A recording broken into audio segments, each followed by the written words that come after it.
വിശുദ്ധ മരിയ ഫൗസ്തീനായുടെ യേശുദർശനം.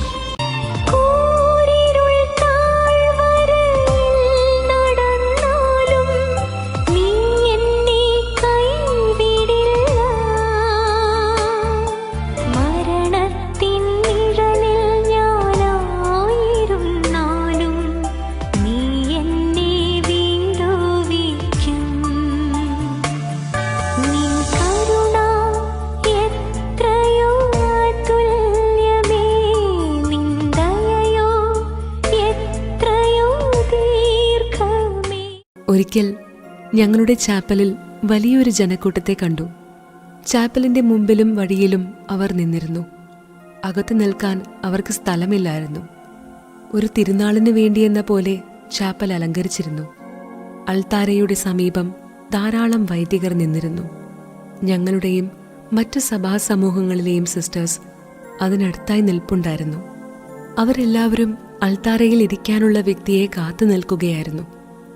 പെട്ടെന്ന് അൾത്താരയിൽ ഇരിക്കേണ്ട വ്യക്തി ഞാനാണെന്ന ഒരു ശബ്ദം കേട്ടു. ചാപ്പലിലേക്ക് പ്രവേശിക്കാൻ ഇടനാഴി വിട്ട് എന്നെ ക്ഷണിക്കുന്ന ശബ്ദത്തെ ഞാൻ പിന്തുടർന്നപ്പോൾ അവിടെ കൂടിയിരുന്നവർ അവരുടെ കയ്യിലുണ്ടായിരുന്ന മാലിന്യം, കല്ല്, മണ്ണ്, ചൂല് എൻ്റെ നേർക്ക് എറിയാൻ തുടങ്ങി. അതിനാൽ ഞാൻ മുൻപോട്ട് പോകാൻ മടിച്ചു. പക്ഷേ ആ ശബ്ദം കൂടുതൽ നിഷ്കർഷയോടെ എന്നെ വിളിച്ചുകൊണ്ടിരുന്നു. അതിനാൽ ഞാൻ ധൈര്യപൂർവ്വം നടന്നു.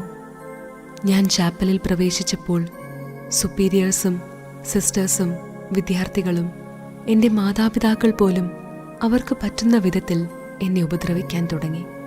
അതിനാൽ എനിക്കിഷ്ടമില്ലാതിരുന്നിട്ട് കൂടി ഞാൻ വേഗം അൾത്താരയിൽ എൻ്റെ സ്ഥലത്തിരുന്നു.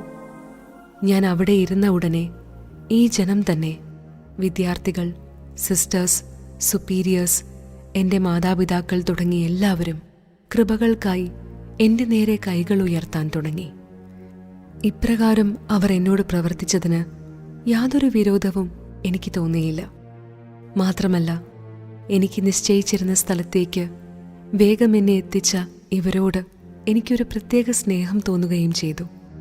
ആ സമയത്ത് തന്നെ എൻ്റെ ആത്മാവ് അവർണ്ണനീയമായ ആനന്ദത്താൽ നിറഞ്ഞു. ഞാൻ ഈ വാക്കുകൾ കേട്ടു: നിന്റെ ആഗ്രഹം പോലെ ചെയ്യുക. നീ ആഗ്രഹിക്കുന്നവർക്കും നീ ആഗ്രഹിക്കുന്ന സമയത്തും നിന്റെ ഇഷ്ടം പോലെ കൃപകൾ വിതരണം ചെയ്യുക. പെട്ടെന്ന് ആ ദർശനം അപ്രത്യക്ഷമായി.